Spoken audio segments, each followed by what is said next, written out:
사랑하는 성도 여러분, 세상에서 저 사람이 복이 있는 인생이다, 저 사람 복 받았다라고 하면 어떨 때가 연상이 되어집니까? 저 사람 복 받았지, 사업이 대박이 났대, 저 사람 진짜 복을 받았지, 이번에 자녀가 명문대에 합격을 했어. 이처럼 사람들은 화려하고 안정된 삶, 건강과 성공을 복받은 인생이라 하고 부와 명예, 커리어를 쌓고 어떤 높은 지위에 오르게 되면 저 사람은 참 복받았다라고 말합니다. 그러나 성경이 말하는 복은 세상의 복과는 다릅니다. 성경의 복은 안정과 건강이나 부와 명예가 아니라 하나님이 인도해 주시는 복, 하나님이 함께 하시는 복, 구원의 은혜를 복이라고 합니다. 오늘 본문의 말씀은 우리가 바라고 기도하는 것이 세상의 복이 아니라 하나님의 뜻대로 구하는 복이어야 함을 잘 말해주고 있는데요. 현재 야곱은 가나안을 떠나 요셉이 있는 애굽에서 17년을 살았습니다. 그곳의 삶은 세상적으로 풍요롭고 안정된 삶이었죠. 하지만 그의 마음속에 애굽의 삶에서의 만족함도 있었지만 궁극적으로 하나님의 약속의 땅, 가나안 땅에 대한 그리움과 그곳에 묻히고자 하는 마음을 계속적으로 갖고 있었다라는 것이죠. 하나님 나라에 대한 소망을 가지고 있었다라는 것입니다. 사람은 시간이 지나면 육체적으로 약해지는 것이 당연한 것입니다. 야곱도 애굽에서 처음 내려왔을 때는 걸어 다닐 힘과 열정이 있었는데 어느덧 침상에서만 지내야 할 정도로 쇠약해져 있었습니다. 또한 그의 눈은 어두워 앞을 잘 보지 못했습니다. 하지만 그의 영적인 눈은 그 어느 때보다 밝았고 하나님의 나라에 대한 소망은 어느 때보다 깊었다라는 것을 알 수 있습니다. 야곱은 자신의 죽음이 임박했음을 알고 요셉에게 자신의 시신을 애굽이 아닌 가나안 땅에 묻어줄 것을 맹세하게 했습니다. 당시 요셉은 애굽의 총리로서 세상적으로 보면 모든 것을 가진 사람이었습니다. 그러나 그의 마음에 한 가지 간절한 소망이 있었는데요. 그의 마음에는 자신의 두 아들이 하나님의 기업을 이을 자녀로 인정받기를 바랬습니다. 그것은 세상의 명예와 성공보다 하나님의 자손으로서의 정체성을 자녀들에게 이어가기를 바랬다라는 것이죠. 그래서 아버지가 살아계실 때 자신의 자녀를 데리고 와서 아버지의 축복을 받고자 했습니다. 요셉과 두 손주들이 찾아오자 야곱은 가장 먼저 하나님이 자신에게 준 복이 어떠한 것인지를 명확하게 이야기합니다. 3절과 4절의 말씀입니다. 요셉에게 이르되 이전에 가나안 땅 루스에서 전능하신 하나님이 내게 나타나사 복을 주시며 내게 이르시되 내가 너로 생육하고 번성하게 하여 내게서 많은 백성이 나게 하고 내가 이 땅에 내 후손에게 주어 영원한 소유가 되게 하리라 하셨느니라. 야곱은 지금 하나님께서 자신에게 가나안 루스에서 나타나셔서 복을 주셨다라고 말씀하고 있습니다. 루스는 가나안 지역의 이름입니다. 그런데 야곱이 돌베개를 베고 잘 때 하나님을 만나 베델로 이름을 붙여진 것입니다. 이 베델에서 하나님이 야곱에게 주신 복이 무엇이었습니까? 바로 하나님의 약속이었습니다.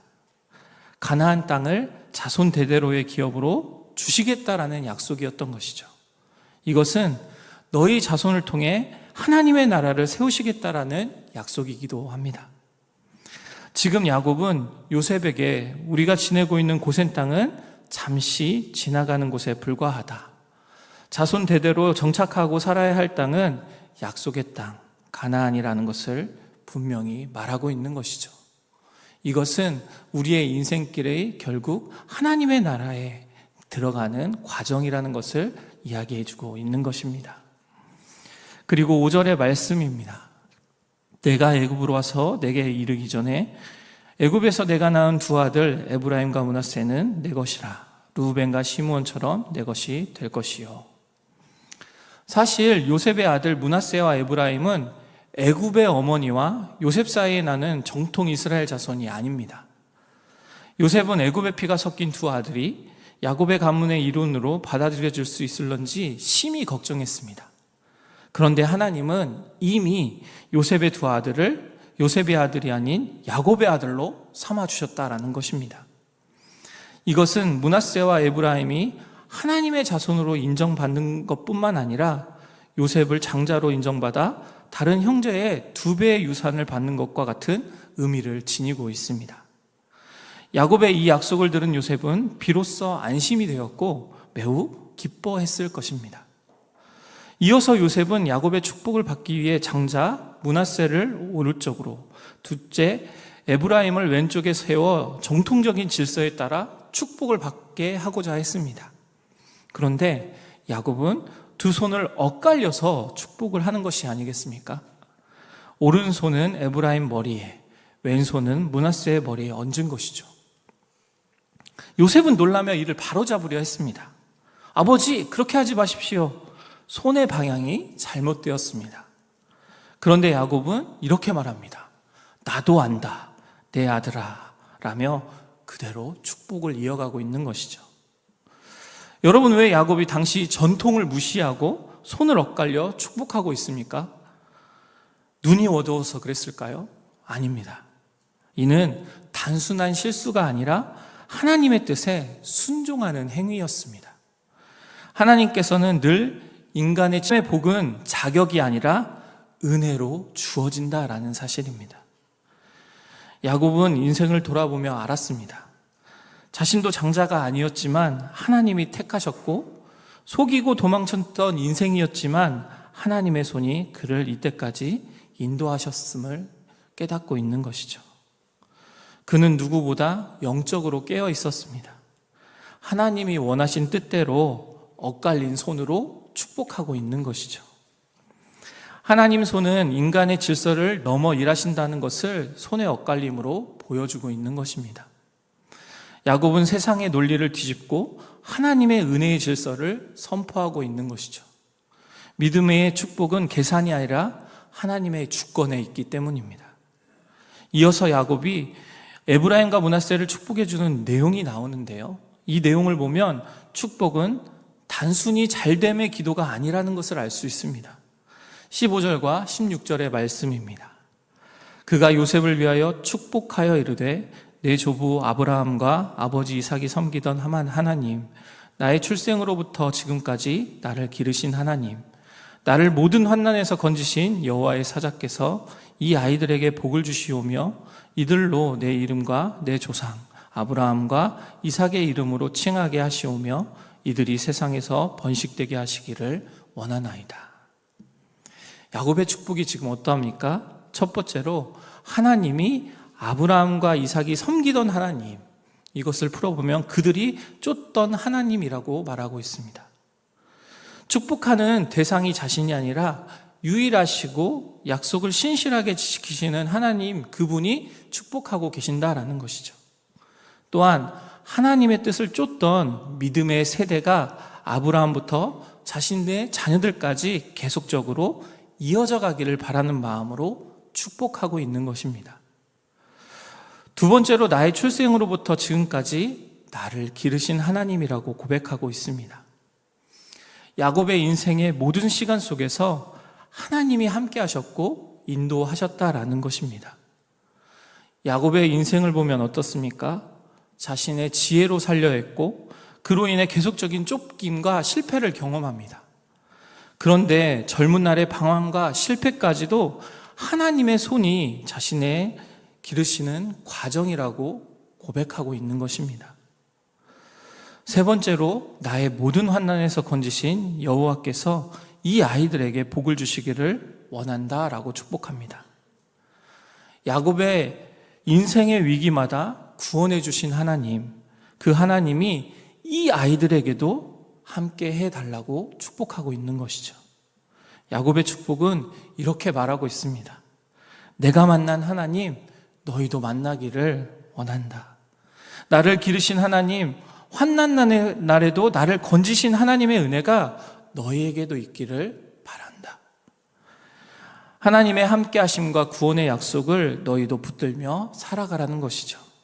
이것이 바로 진정한 축복의 내용이며 믿음의 전수인 것입니다. 야곱이 머리에 손을 얹고 자녀를 축복할 때 그 손 위에 하나님의 은혜의 손이 덮인 것이죠. 우리의 손이 작고 약해 보여도 하나님께서 그 위에 손을 얹으시면 그 손에 축복의 통로가 되고 세대를 잇는 복음의 통로가 된다라는 것입니다. 야곱이 진정으로 이들에게 유산을 물려주려 했던 것은 하나님의 언약과 축복이었습니다. 베델에서 만난 하나님의 약속의 땅을 향한 구원의 은혜, 하나님의 기르시고 건지신 은혜, 바로 믿음의 유산을 전해주기를 원했던 것이죠. 사랑하는 성도 여러분, 우리는 먼저 구원의 은혜를 회복해야 합니다. 야곱은 풍족한 애굽보다 하나님의 약속의 땅, 가나안을 사모했습니다. 가나안 땅으로 왜 돌아가야 했을까요? 가나안 땅을 통하여 하나님께서 구원의 계획을 가지고 계시기 때문입니다. 그러하기에 우리도 야곱처럼 우리의 자녀들에게도, 우리의 자녀들의 가족들에게도, 사랑하는 이웃들에게 하나님 나라의 소망을 전해주어야 한다라는 것입니다. 그것이 하나님의 소망이요 뜻이기 때문이죠. 우리가 예수 그리스도의 십자가의 사랑으로 받은 그 구원의 은혜를 기억하고 회복할 때 우리가 이 땅에서 어떠한 존재로 살아가야 하는지, 우리가 하나님의 나라를 사모하며 하나님의 나라를 전하게 된다라는 것입니다. 이번 주, 다음 주 복음 전도 주간입니다. 우리를 구원하신 은혜를 잃어버린 영혼들에게 전할 때 그것이 진정 하나님이 기뻐하시는 복된 인생이라는 것이죠. 또한 우리의 다음 세대를 향해 손을 뻗어 이렇게 축복하기를 원합니다. 나를 기르신 하나님이 우리의 다음 세대에게 있는 하나님이 되게 하여 주옵소서. 나를 인도하시고 구원하신 하나님이 우리 다음 세대의 하나님이 되게 하옵소서. 사랑하는 성도 여러분, 우리가 믿음의 손을 들어 다음 세대를 향해, 그리고 우리 교회 공동체를 향해, 우리의 이웃을 향해 기도할 때 그 기도를 통해 하나님께서 은혜의 역사를 이어가실 것입니다. 오늘도 나를 기르시고 인도하신 하나님의 은혜를 나의 기도와 삶으로 흘려보내는 복된 삶이 되기를 주님의 이름으로 축원합니다. 함께 기도하도록 하겠습니다.